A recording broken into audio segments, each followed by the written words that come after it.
the Glasgow city centre, where they were attacked by a loyalist mob and beaten off the road. However, when they regrouped and the front band acting as stewards, they marched onwards. The march was stopped and the march never made the city centre. Republicans in this city vowed that this would never happen again, and so the Republican Band Alliance was formed. Of the 3 bands who took part that day, there was only one of the original bands left, the Billy Reid Republican Float Band, now known as the Parkhead Republican Float Band. 34 years on, despite being attacked by loyalists and other factions closer to home, they've stood by their Republican principles and stand with us here today, unbowed and unbroken. Easter week 1916, 1,200 men and women marched out, poorly armed with little training for an Irish Republic. Their battle cry was heralded through the words of a proclamation that was to form the basis for Republican ideals for the next century and beyond. The heroic stand inspired a new generation of revolutionaries, from Kevin Barry, the hunger strikers, to volunteer Alan Ryan, as it inspires us today to complete the task of an Irish national liberation and the establishment of a 32-county socialist republic. Easter week itself was extraordinary. 10,000 volunteers formed into companies and battalions throughout the country were mobilised and ready to fight. However, the plan rested on the arrival of an arms shipment of some 20,000 rifles, machine guns and explosives. When news filtered through that Lord's replacement had been captured and the arms destroyed, the rising seemed doomed to disaster. This was not enough to discourage men like Bruce and Conley, and the rising went ahead. Through 5 days of intense battle, the forces of the newly named and still undefeated O'Granahan, the Irish Republican Army, confronted the world's greatest imperial power of the day. Side by side, they fought through the streets, lanes and back alleys of Dublin City. By the time Pearse and his comrades issued a call to lay down arms, the city centre of Dublin had been almost destroyed. With the surrender of the Republican forces, the leaders were rounded up and 16 were executed by the British. Thousands more men and women, some of who played no part in the rising, were transported to prison camps throughout Britain. The ideals behind the proclamation and the rising are the ideals that drive Republicans today: social equality, economic and political freedom, and the belief that all people of Ireland should benefit from the labour of the island. It is for this reason that the men and women of Easter week and the 1,000 more who followed them gave their lives, and it is for this reason that we commemorate them here today.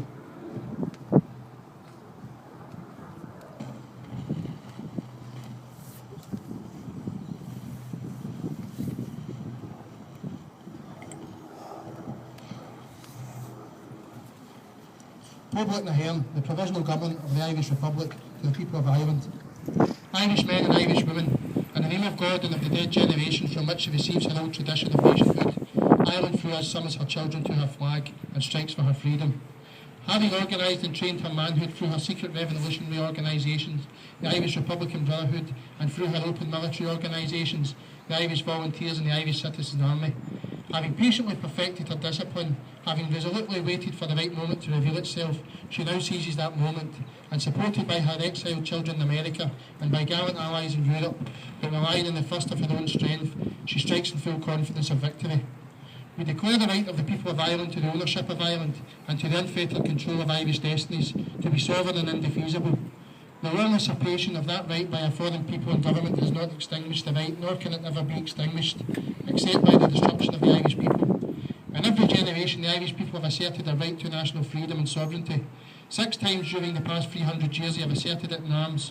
Standing on that fundamental right and again asserting it in arms in the face of the world, we hereby proclaim the Irish Republic as a sovereign independent state, and we pledge our lives and the lives of our comrades in arms to the cause of its freedom, of its welfare and of its exaltation among the nations. The Irish Republic is entitled to and hereby claims allegiance of every Irish man, woman and child.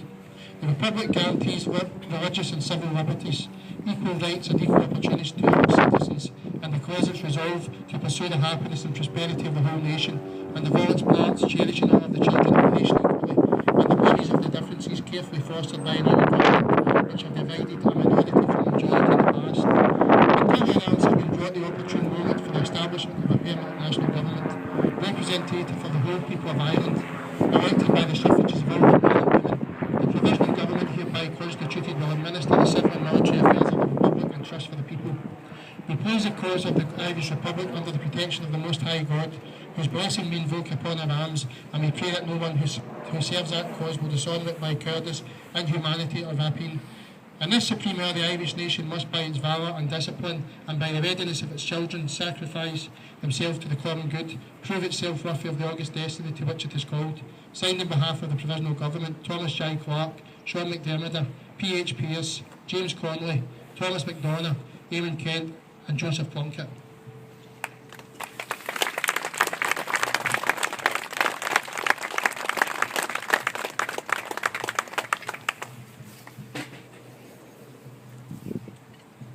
I'm now going to ask Stevie Coyle to come up and say a few words.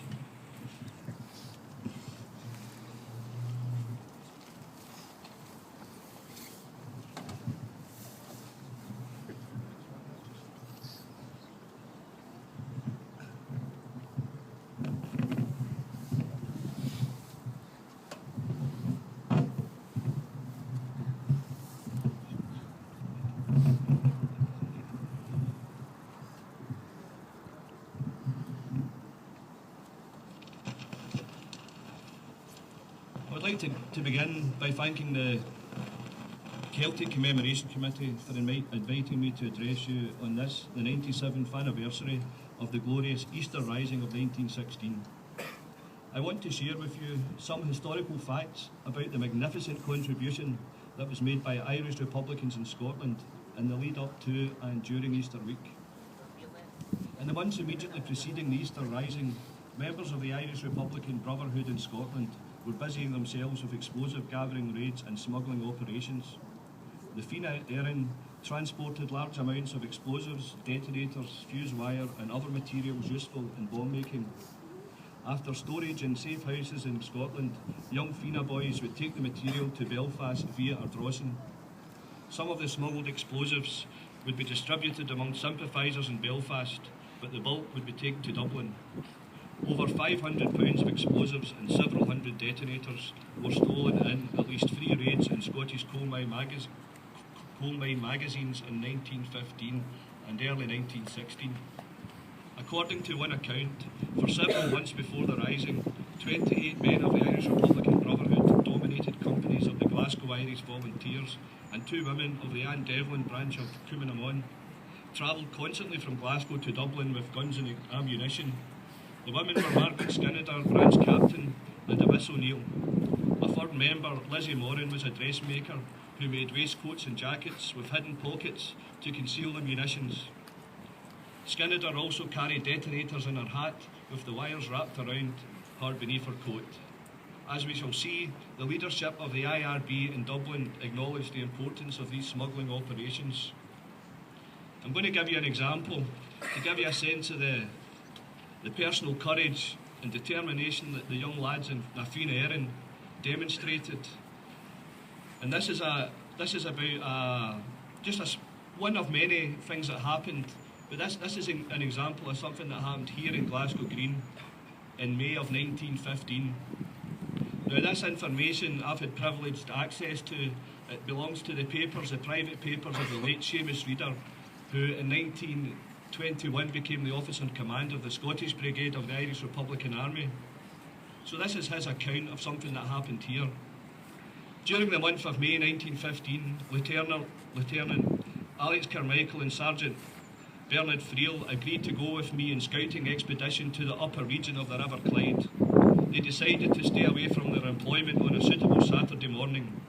I was well known to Mr. George Geddes and his son, who were rowing boat hires at the Glasgow Green, and it was just a building just over there, just beside the Clyde.